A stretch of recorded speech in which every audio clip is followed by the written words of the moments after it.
today, celebrate the Divine Liturgy. And to remember today the fathers of the First Ecumenical Council. There were many councils in the church over the years. We've had officially 7, and then there was Council 8 and Council 9, which also are very important. But the first one was very significant. As you heard me perhaps speak of this a little bit earlier in the week, last week, talked about the importance of this council. That there was, during the time that Constantine came into power as the Emperor of Rome, that there was a lot of turmoil in the church. The church, of course, had grown the first 300 years powerfully, and unfortunately there were many emperors before Constantine who were vicious and killed Christians and tried to eradicate Christianity from the Roman Empire. Well, they did so very unsuccessfully because, as you know, anytime you try to eradicate something like that, it just drives people to a stronger faith. And I think that's really why the church was persecuted and why to this day we still face struggle and difficulty in our lives. God gives us difficulty and struggle in our lives so that we will be strong, so that we will mature. Many times there are plants that when you grow them, it's good to actually crack the plant a little bit or do something to make it struggle so that it puts out more strength to struggle to grow. And this is really, I believe, what God was doing in the early church. But by the 300s, it was just really a lot of division in the church. A lot of difficulties were going on in the church because there were people rising up and teaching doctrines that were not exactly like the apostles' doctrines. One of those was Arius. He was a priest in Alexandria who decided to just kind of go off on his own and start teaching that Jesus was literally a created being, that he was not the true Son of God, created from, uncreated from the beginning of the world, but that he was a created being, that he had a beginning at some point in history. And the church readily rejected this because this destroyed the entire fabric of the faith of the apostles. And the fabric of that faith is built around Jesus Christ being one with the Father and being unified completely with him. Now, as I taught last week, I believe it was, I taught about this idea that, remember, the Father is invisible. It is said nowhere that anyone has seen the Father. Even Jesus himself says, no one has seen the Father. So the Father is not a material being, but he does have a person. He is the person of the Father. And in the theology of the church, we understand the Father as the source of all things. And out of the Father came the Son and the Holy Spirit. So the Son and the Holy Spirit were already present within the Father. They were already there from time immemorial, from the beginning. They always had been. And it was just their manifestation into the world that was making them known. And, a lot of people through history have had a very difficult time understanding and grasping this concept of what we call the Holy Trinity, which is the Father and the Son and the Holy Spirit. They are one God, but 3 persons. And for us, it's very hard to grasp that because we see persons as being very distinct. And they are distinct. They are not blended or confused in any way. They do have specific persons that have specific roles and purposes within the Godhead, manifesting themselves really to the creation that the Lord made. And this is what the Holy Trinity is. The Holy Trinity is a unity of persons.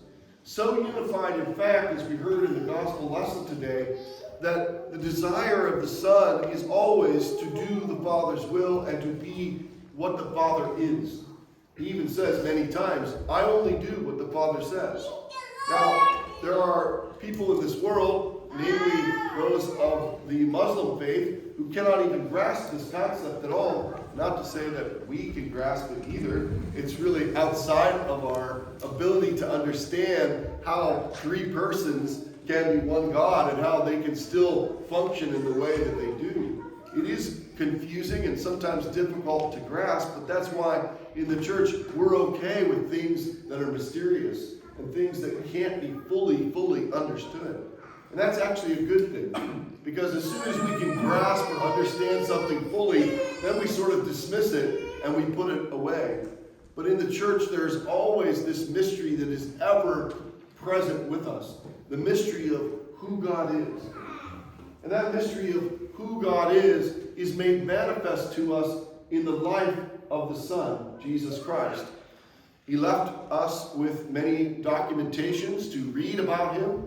We also have the life of the living church, which has been passed down for generation upon generation to teach us also what and who God is, how we react to him, how we live in him, how we become part of him.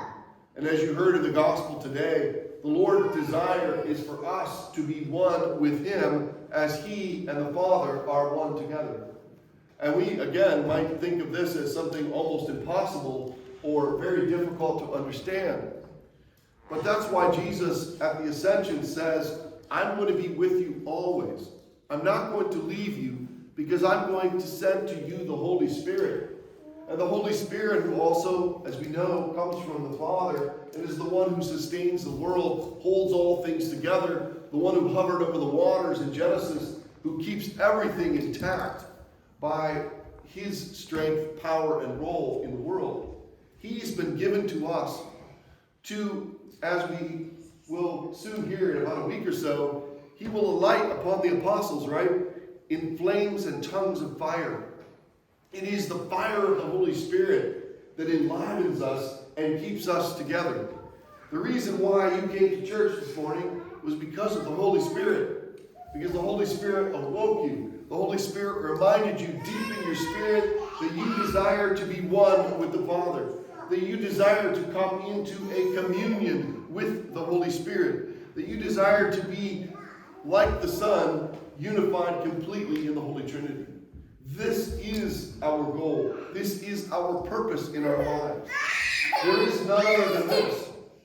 But unfortunately, Arius, he really would have destroyed this had his teaching continued on.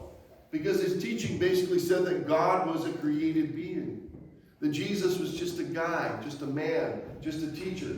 He fall into the category of all those who cannot grasp this concept of the Holy Trinity by faith. And we trust by faith, brothers and sisters. We don't believe because we have full knowledge. We believe because we trust in faith that what has been passed down to us is truth. And this truth we follow and we live for. Now, the Lord comes to us personally.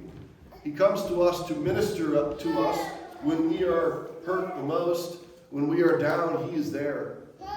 And he comes in the Holy Spirit. The Spirit of Christ is in the Holy Spirit. That's why he sends him to comfort us and why he says, I will never leave you nor forsake you. We need this encouragement, brothers and sisters, because I know many of you come from a hard, long week, either working or struggling through difficulties in your family or whatever the circumstance you come here with is. I want you to come here and rest. I want you to come here and at least pray for peace. Ask God to assist you and to help you and to fill you up with his Holy Spirit. This is why we're here today, to receive from God.